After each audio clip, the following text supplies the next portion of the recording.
Hey, before we start this lesson, I just want to give a quick heads up. I'm using AI voiceover, so you don't have to struggle with my accent. So, how did I come up with the idea to animate a Porsche? Well, it all started when Cyberpunk 2077 version 2.0 was released.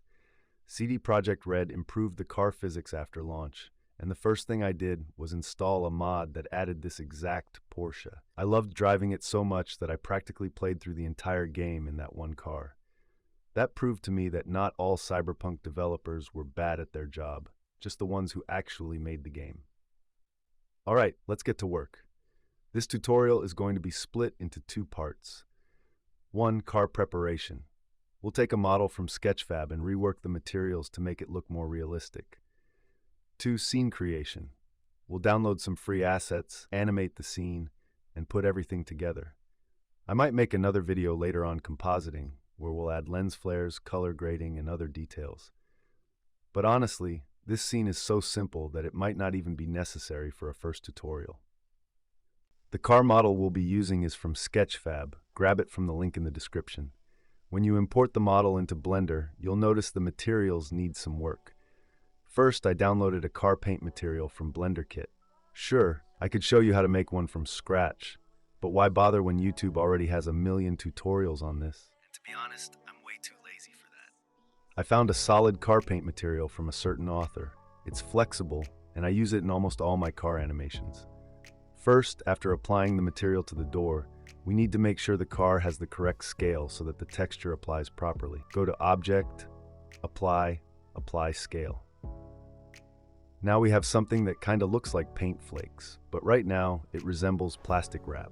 In the shader editor, adjust the flake size until it looks normal. Then, tweak the color to match the look you want for the car. To apply this material to all painted parts of the car, select all body parts while holding Shift, and select the door last since it already has the material.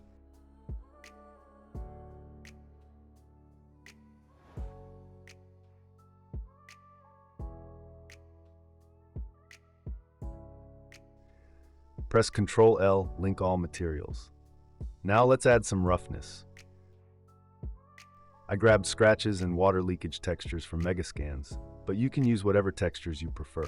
Drop them into the shader editor and check how they look on the car. If the UV mapping is broken, press U Cube Projection.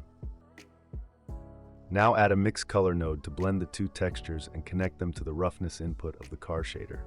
Looking good. To fine-tune roughness, insert a color ramp node. Darker areas more glossy, lighter areas more matte.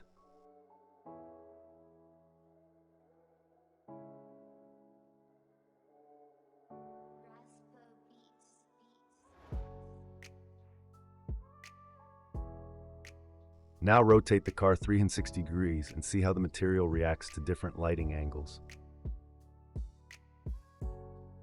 One day, my friend told me he had to sleep with his boss to save his job. He should have just pressed Ctrl S. I also downloaded a carbon fiber material for the carbon parts and adjusted the scale to look realistic. Lastly, I extruded the Porsche logo to make it 3D. Nothing too fancy since we're not planning on making extreme close-up shots. Just like with the car body, I added scratches textures to the plastic parts. We also combine them using a mix node and adjust them with a noise texture. For more control, we add another color ramp node.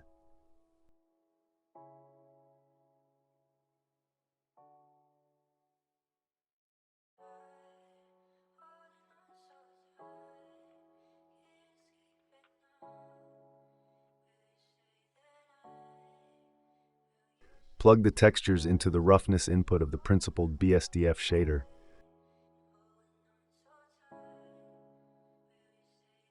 Use a color ramp to adjust glossiness, making the scratches subtle. Additionally, I added a bump node to give the surface a bit more depth and make it look more detailed.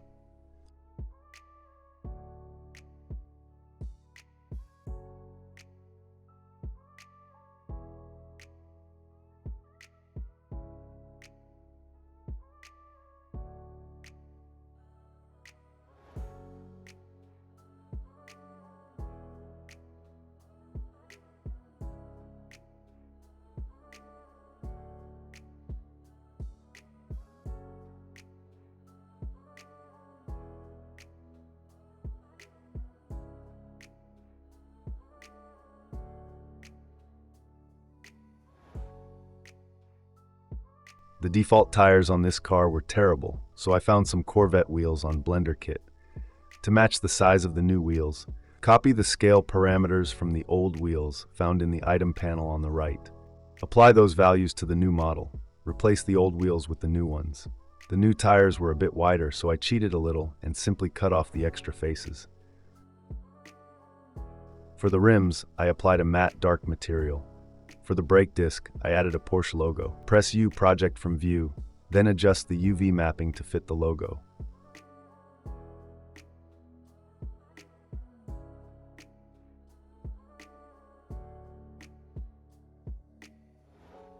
In Object Properties, Ray Visibility, disable Shadow and Glossy so the logo doesn't cast shadows or reflections on the brake disc. For the rear lights, I used an automotive lights material. It gives a smooth gradient effect.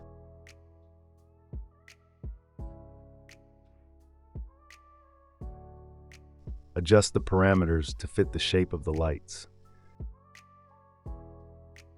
To make the lights affect the environment, add an area light.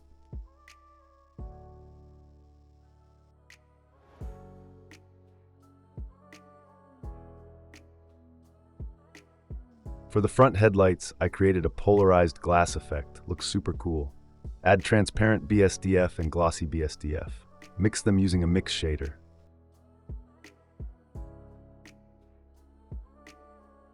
Use a Fresnel node as the factor input.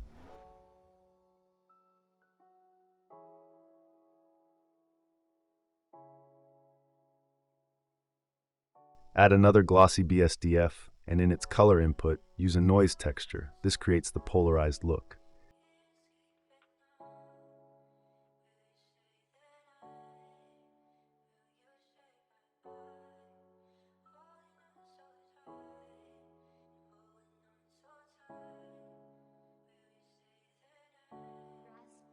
Set roughness to 0 for all glossy nodes. To test how the headlights look in different lighting, I added an HDI of an interior scene. This helps see how reflections and contrast work. Adjust the scale and the noise node to your liking. For the headlight internals, I duplicated a piece of glass, moved and enlarged it.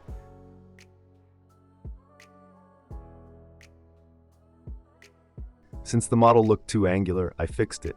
Selected the center vertex X, delete vertices.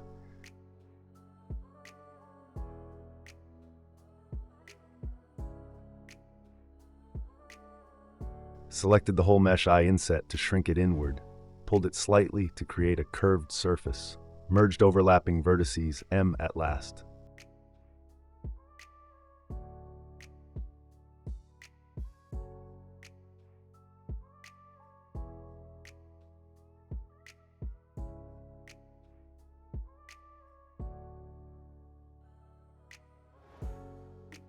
Used bevel, Ctrl B, to smooth out the edges. Applied a glass material from Blender Kit. For the inner part of the headlights, I applied the same automotive lights material as the rear lights, but changed the color to a cool white with a slight blue tint. Adjust the gradient to fit the headlight shape.